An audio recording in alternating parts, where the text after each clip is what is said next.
So the next topic I wanted to talk about, and for me this is very relevant actually, because this week we've had the Platinum Jubilee of the Queen. So here in the UK, we obviously have the Queen of England, and she is someone, in my opinion, that has devoted her life, so she's in her 90s now, but 70 years of public service. And it's funny because some people don't like the monarchy, they don't like the systems and whatever, but I still believe it, adds huge value to the country. Massive tourism, great culture and history, but also it's someone that genuinely keeps politicians, and regardless of which government they're on, in check. They have the stake in the game, and ultimately they have more power.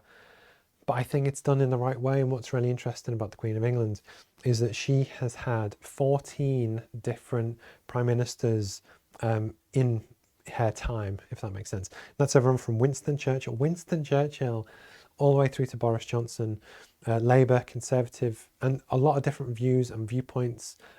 She has been there to both meet with them weekly, to listen to what they want to do, give advice.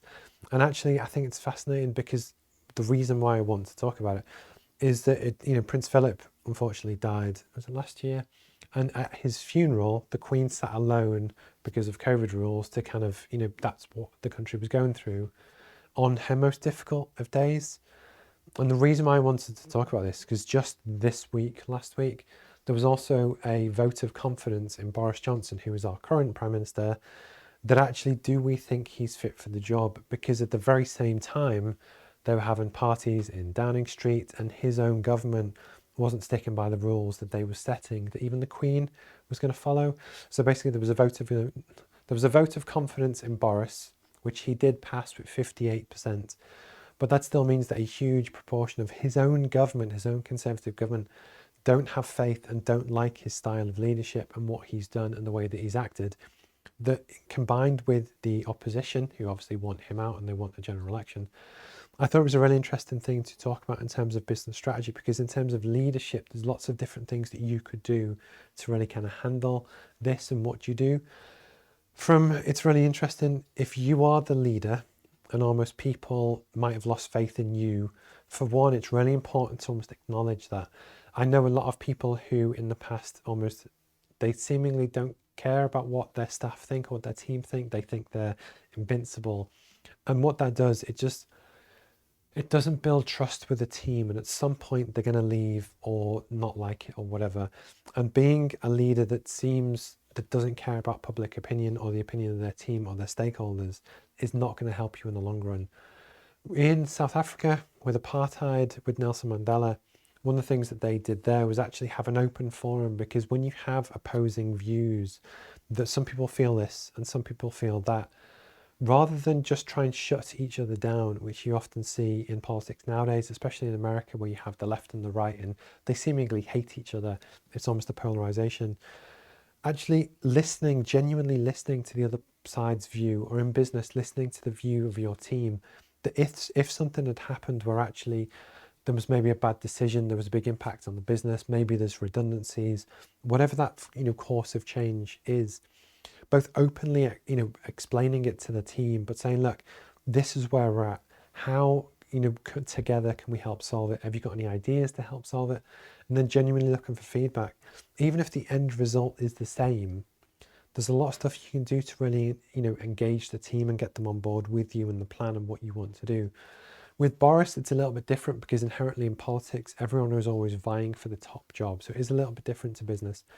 But again, for how long did they just ignore it? They denied it. They waited for the report. Then they tried to stop it coming out.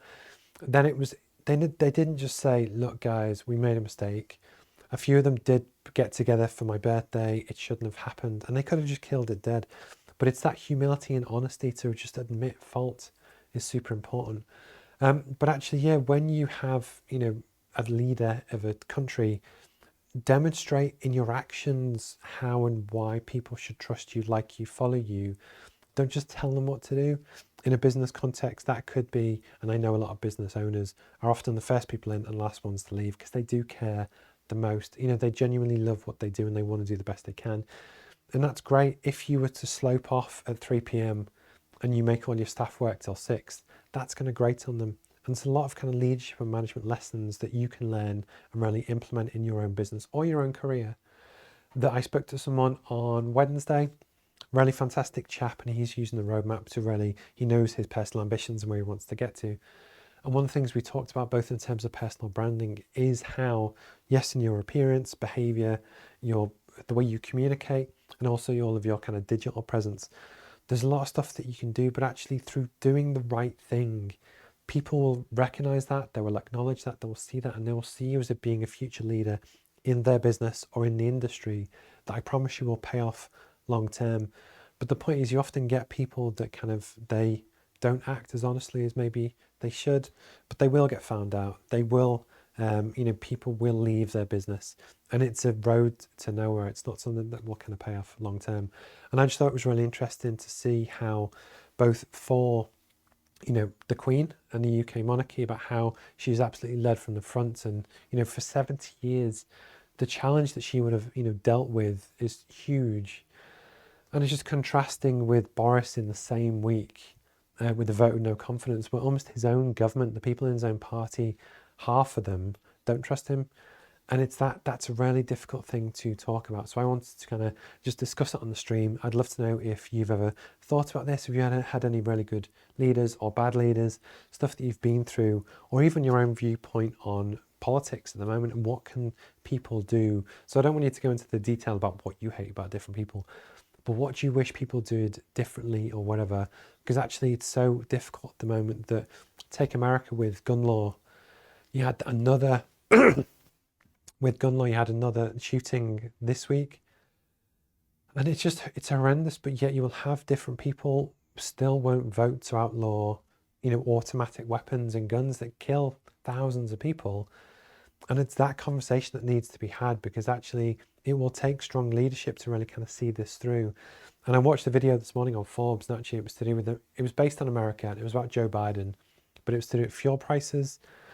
And again, it's that clear, transparent, honest approach, that if your approach is to invest in renewables, explain why, because a lot of people won't, accept that people are, even we, myself, we had our latest energy bill through this morning, it was through the roof. And we're, quite well off relatively. And it's that balance of, when you have people and communities that are genuinely struggling on different things, acknowledge that it's bad, but, explain how you want to solve it and what you want to do, because that's real kind of leadership. That's the way to kind of bring people on board with your mission and everything that you kind of want to do.